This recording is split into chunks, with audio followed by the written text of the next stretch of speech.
Stiles is a part of our CM7 crew. And Eddie, you want to tell our viewers a little bit more about what CM7 does? Yeah, so our crew member 7s today are going to be Rob Freelowski as Capcom Capsule Communicator and Laura Stiles. And we're going to hear from them here shortly on the comms check. You the same. But, sorry, we are hearing the comms check, So let's listen in. Let's listen.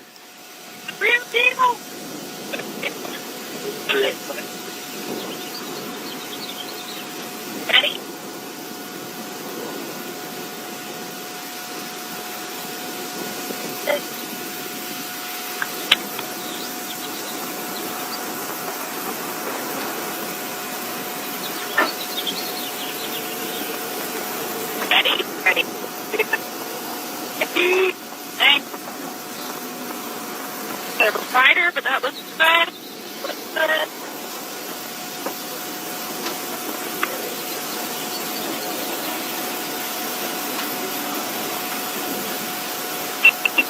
Ready?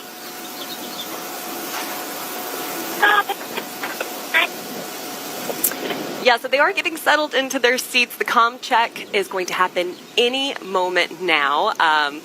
It's a very exciting thing. So as you were saying, Rob Freelowski is going to be doing that check with our astronauts, Laura Stiles, making sure that they are settled in. And goodness, I mean, this is the most exciting part. It has to be for the Astros. And that's the namesake of crew member 7, right? We've got 6 seats in the crew capsule. Every seat is a window seat.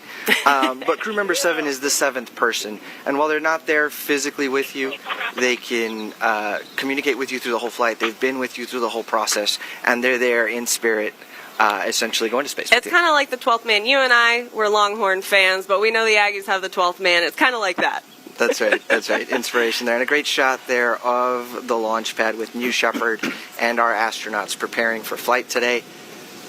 Let's talk a little bit about New Shepard in the sense of we've got the RSS Carmen line, but this is also booster number 5? That's correct. This is tail 5. So we recently commissioned this tail and added it to our fleet of reusable spacecraft. And this rocket launch booster now is going for its 4th flight today.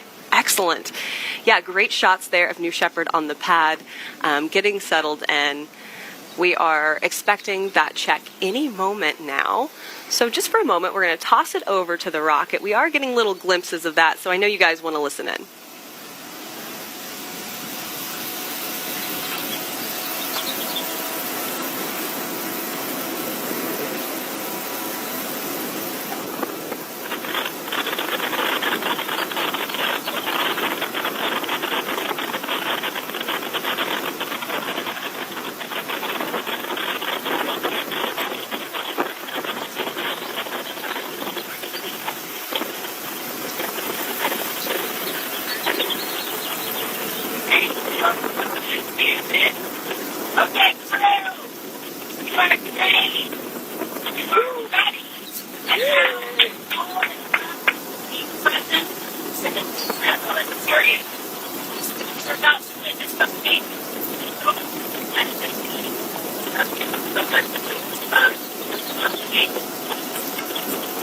And this is actually a shot at fallback 3. This is where we have the guests of our astronauts, friends and family who are here to see them take on New Shepard's 13th human flight. Again, this is NS-33. Right, Tabitha, so, we talked about crew member 7 accompanying with you on your flight. These folks are accompanying you through this journey and will be there to greet you when you return back safely. A great shot there of the Tesseract. Now, this is where I was for NS-31, and I tell you, it brought a tear to my eye being able to watch New Shepard launch from there. Mission Control. Good morning, crew, and welcome aboard the RSS Carmen line. Let's get started with some comm checks. Remember to turn your head to the right as you speak into the microphone. Astronaut Jim, comm check. Good morning, crew control. Astronaut Jim. Hear you loud and clear. Copy. Astronaut Buzzy Lee, comm check. Astronaut Lee here. Looking forward to it, Rob. Thanks a lot. Copy. Astronaut Awalabi Salis, comm check.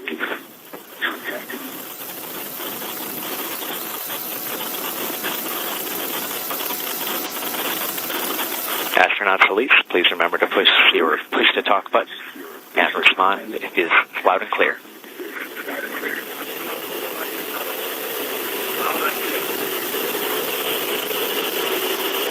Copy. Astronaut Junebug, comm check.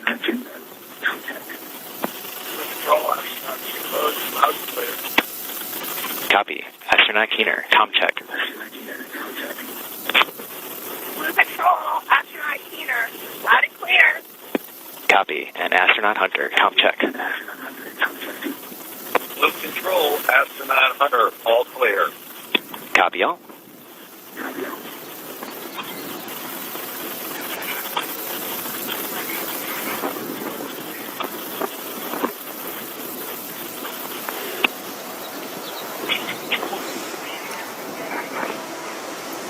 Tabitha, we've just heard our astronauts have received confirmation that their comm systems are working in the cabin and everyone's good to go. Some really cool call signs, by the way, for our astronauts. And our crew member 7s, right? We've been talking about them a little bit. They're going to continue getting our astronauts situated and ready to fly. Now, every crew has a special crew name, and this crew has named themselves the Solstice 33. That's right, because of the summer solstice, which is pretty exciting. We are about T-minus 17 minutes from New Shepard's 13th human flight, and there's so much going on right now. You know that they are feeling extra excited. But right now, it's time to finally meet the crew of NS-33, starting in seat number 1. In our first seat, we have Jim Sitkin. Jim practiced law in California for 4 decades before retirement. Jim is a volunteer for a global NGO, facilitating meetings with government and community leaders in Central Europe and Sub-Saharan Africa. A lifelong adventurer, Jim has explored 7 continents and has dreamt of space since he was a child, growing up watching Star Trek. Let's talk about seat number 2, Leland Lee Larson. Lee is a philanthropist and former CEO. He's got that beautiful blue hair for today's flight. In '97, he co-founded the Larson Legacy, a philanthropic foundation focused on supporting hundreds of progressive nonprofits domestically and internationally. Early in his career, by the way, he was a teacher who worked in the Army, counseling soldiers on their educational aspirations. Very cool. And he served as a delegate to the Constitutional Convention of 1968, which wrote the present-day Constitution of Hawaii. Aloha, huh? In seat number 3, Owolabi Salas. Owolabi is an attorney and a financial consultant. He's the author of Equitocracy, which represents a vision for democracy that prioritizes equity among diverse groups. Owolabi is also a key member of the Soulmaker Ministry, which preaches the diverse nature of the universe. He tells us he's dedicating this mission to victims of discrimination and civil rights violations. Let's talk about lucky number 4. Seat number 4, my lucky number, Freddie Rosigno Jr. Eddie is an Italian-American entrepreneur, business owner, and competitive golfer. He is the president and CEO of Commodity Cables and a lifelong golfer who has dreamed of space since he was a child. He has competed as an amateur at the state and national levels in golf for 20 years. He, by the way, is the father of 3 boys. Saying hi to you guys today. In seat number 5, Allie Keener. Allie is an environmentalist and dedicated conservationist with a passion for protecting natural ecosystems and wildlife for future generations. She serves on the board of Nature is Nonpartisan, a nonprofit organization advocating for bipartisan solutions to environmental challenges. And finally, in seat number 6, we have Carl Keener. Carl serves as the chairman of Building and Land Technology, also known as BLT. I myself love a good BLT. He is deeply committed to conservation. Carl champions efforts to sustain, restore, and enhance wildlife and natural habitats, sustainable food systems, and environmental restoration projects through business strategy and philanthropic initiatives. Pretty exciting crew to have together today. A lot of conservationists, which makes my heart so happy. No, that's right. And Solstice 33, right, drawing inspiration from the astronomical phenomenon happening around them as they go to space today. What a cool time and a cool place to be as you're doing this. But additionally, we have to talk about the patch. I love talking about the patch. Some key things to look for on NS-33 in this patch are the following. Starting at the top, a lotus flower, which symbolizes Salas' spiritual journey. A school bus, signifying Leland's family businesses, and the leaves, which symbolize Allie and Carl's environmental stewardship. The scales of justice represent Jim's work in employment law. The moon symbolizes Freddie's passion for archaeological discoveries. I want to know more about that. And each symbol is connected with the crew capsule by this thin green line representing each of the crew's members' unique journey. Big shout out to our very own Zoe Brinkley who designed this beautiful patch. We're going to go ahead and toss it over to the rocket and take a look and get ready.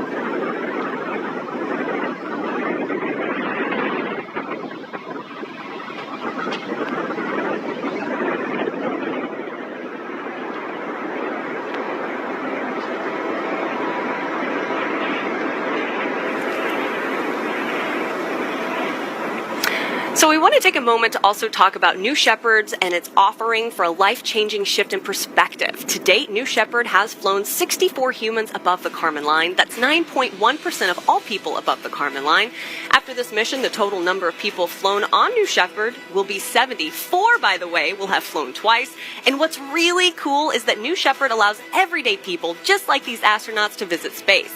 We are now operating two human-rated vehicles to better meet customer demand. Safety is our absolute highest value, and we've built redundancy into every safety system. Let's go ahead and discuss how New Shepard actually fits, though, into Blue Origin's broader mission and vision. Tabitha, New Shepard is just the start of Blue Origin's journey. It's a glimpse at what lies ahead in our roadmap, not the ultimate aim. Beyond what's happening here in West Texas, there are exciting developments, like New Glenn, which has already successfully completed its first mission, ushering in a new era for our large orbital vehicle. Yeah, and what a milestone that was, Eddie. What was it like to see New Glenn from your perspective? Tabitha, I was there in January, just a few miles from the launch pad, watching this exact scene that we were replaying here, being able to feel the rumble of the 7 BE-4s producing 3.85 million pounds of thrust. Woo! Was just an experience. And of course, right, New Glenn launched our Blue Ring Pathfinder. Yeah, Blue Ring is a very versatile in-space system providing various services for equipment and satellites in space. It's capable of relocating objects and space hardware. It can act as a communication hub between Earth and the Moon, Earth and Mars, and it augments satellite functions. You've got a picture there of the Blue Ring. It's a 44-meter wingspan total. It's a huge vehicle. Overall, it's an exciting new class of vehicle, making space more accessible and practical for companies, governments, and our customers. Right, and it's an amazing addition to our toolkit and starts to really fill out that picture of a robust space infrastructure that will make space more accessible and more usable for all humans. Right. In particular, its potential for cost-effective science missions is just, unprecedented. Right. All these developments are exciting, but there's one more piece to the puzzle. That's right. Very soon we are going to the south pole of the moon with the 8-meter tall Blue Moon Mark 1 lander that happens to be taller than the Apollo lunar module. For us, this vehicle is a pathfinder as we continue to make significant progress within our lunar permanence team. This initiative is focused on establishing a lasting human presence on the moon, creating foundations for humanity to settle permanently. Right. So on the left of your screen, the Blue Moon Mark 1 standing 8 meters tall, single launch, cargo capabilities. On the right are Mark 2 standing over 16 meter tall with capabilities for crew to the surface of the moon. So Tabitha, those are the pieces of the puzzle. Consider our tagline, for the benefit of Earth. This sums up our mission. Every program and every vehicle we develop aims to harness the resources of space for Earth's advantage. Our work focuses on accessing vast resources, energy, rare materials, and making it possible to relocate heavy industries, especially those that could be detrimental on Earth, like manufacturing and energy production, into space. Yeah, and these are substantial ambitions. You're probably thinking that as you're listening to us talk about everything, but that is the work at hand for us here at Blue. Historically, fewer than 700 people have traveled to space globally. However, to significantly impact Earth using space, we must expand our vision. That's right, Tabitha. We've invested in developing New Shepard and building our legacy in human spaceflight. With the success of New Glenn's first mission, we're scaling our services and creating a comprehensive ecosystem of programs. This is the approach that embodies the road to space. We're developing reusable launch systems. We've got various programs for space exploration, orbital mission, lunar ventures, and this will enable future generations to leverage space for Earth like never before. Yeah, and with New Glenn's success, we've embarked on a new chapter in realizing this vision. Now, if you take a look at your screen right now, you might notice that we are currently in a hold. So just for a moment, we're going to toss it right back over to New Shepard.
So we are still currently in this hold, and in just a moment, we should be hearing from Mission Control. They're about ready to do the go, no-go poll from the launch. That should be happening any moment here, Eddie. And while we're kind of in this hold and we're waiting for that exciting moment, let's talk a little bit about New Shepard and what our astronauts can experience today on their flight. So the New Shepard vehicle, right, is going to propel these astronauts beyond the Kármán line. Yeah. And they're going to get 3 minutes of clean microgroup gravity, some of the cleanest microgravity measured in, GRMS, root mean square. And that enables them to really, enjoy this experience of being in space, viewing space through some of the largest windows that have ever flown in space, and truly experiencing the overview effect. It's something that so many people talk about, and how the overview effect really helps influence the rest of their life and the things that they're able to do right back here on Earth. New Shepard as a vehicle, we talked about this briefly in our mission and vision of what we do here at Blue Origin.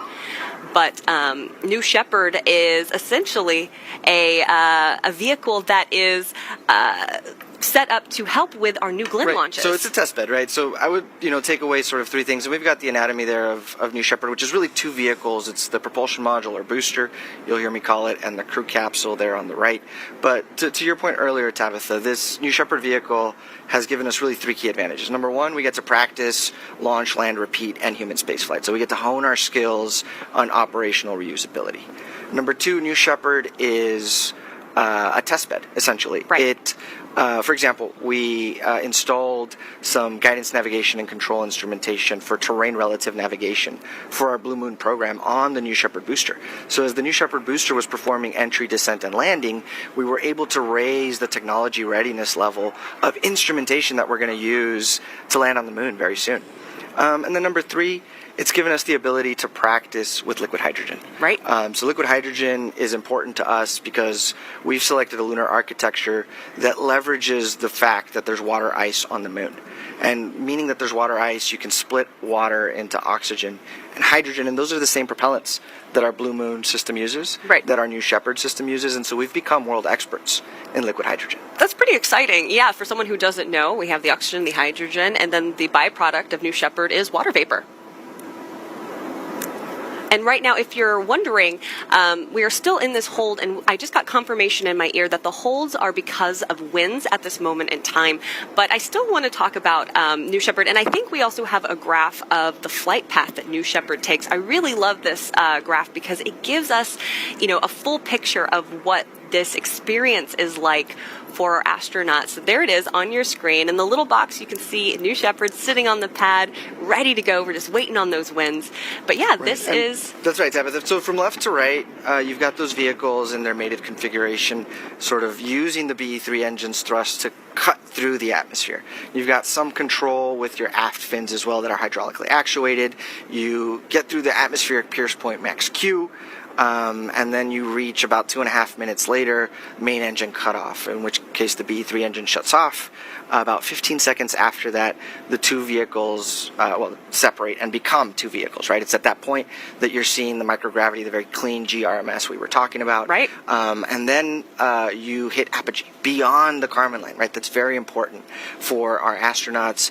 And then the pull of gravity brings both vehicles back down to Earth. The booster first, of course, and it uses aerodynamic surfaces to stay stable on the way down, and then about 5,000 feet above ground, the BE-3 engine will relight, come in for a very, very soft landing, right? And I always look at those videos and I'm always impressed because that's not slowed down, that's real time. Yeah. But it's a soft landing so that we can reuse the booster time and time and time again. Meanwhile, let's talk about what the astronauts were doing. Yeah, the astronauts have been up to a lot over the last 3 days. Of course, they have been getting ready for this moment. But I also want to take a moment and talk about how New Shepard compares to New Glenn. You gave me this incredible chart earlier, and I believe we have this graphic, and it was just, the scale is incredible. There it is. That's New Shepard. Sure. On the left, on the right, we have New Glenn. Just more or less, New Shepard around a 60-foot tall rocket, and New Glenn just under 300 feet tall, and you've got a standard person there for scale. This is the scale of the vertical takeoff, vertical landing architecture. Right. It's the inverted pendulum problem. If you could do it for the smaller rocket, it, can be scaled to the larger rocket. But the larger rocket is so large, in fact, that New Shepard fits inside of the fairing of New Glenn. So that's really? That's pretty impressive. Yeah, you could put a New Shepard inside of the fairing of New Glenn. That's pretty incredible. So I am taking a look here, and we have some footage we want to show you from earlier today. I wanted to show our audience this footage, and this is our astronauts preparing for the day and getting ready to launch, of course. Where we will be spending the next 2 days going through your complete program. That's our Laura Stiles you're hearing there, preparing our astronauts over the last 3 days of training that they have. And for someone who doesn't know, Eddie, can we kind of walk them through what those 3 days are like? What are the systems that they are learning about and what they're kind of practicing and getting ready for on launch day? Right, so we want our astronauts to have a very good understanding of the technical specifics behind New Shepard, but then we also want them to be very comfortable with the hardware they're going to use. So here we're seeing, for example, astronaut Freddie Rosigno practicing his harness, Lee getting his harness, and you get to practice that. You get to choreograph every move of your flight, right? So that when you're up there, you can maximize every second of microgravity. Right, you want to take it all in. Right now, however, I want to let our audience know I am now hearing that the flight has been decided to terminate the countdown for today based on weather conditions. Out an abundance of caution, we are scrubbing today's flight, and once the turnaround plan is confirmed, we will announce a new launch window. You can follow us on social media for updates. Thank you so much for joining us today.